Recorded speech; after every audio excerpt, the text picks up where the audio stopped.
Pero ito kasi, so ibig sabihin individual yung galaw nun. Pero ito kasi men, tinan nyo ha. Itong nangyayari dito, wait lang. Ano ko muna. Isang set siya eh. Isa yung galaw niyang pattern eh. Ang duda ko dito, duda ko lang ha.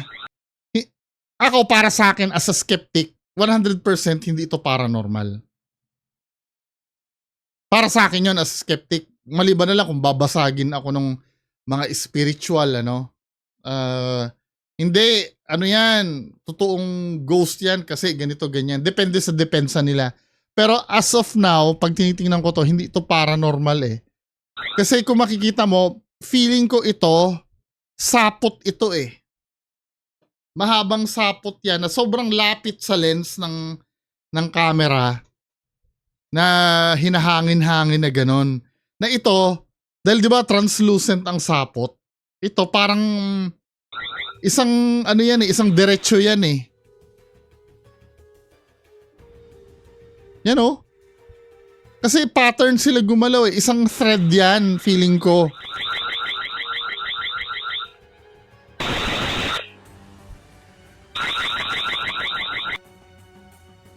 Diba? Yan, nakagano na naman, nakalaylay.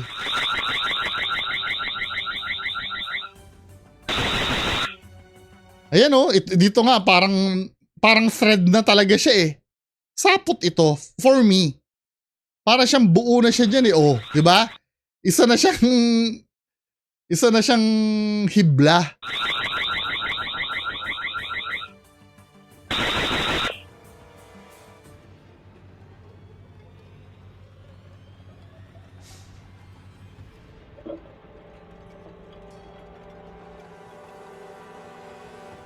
Ito ibang, same location lang ba or iba? Ito, balik ulit tayo doon, di ba? Nagigets nyo na para siyang sapot talaga. Kasi iba pwedeng dust eh.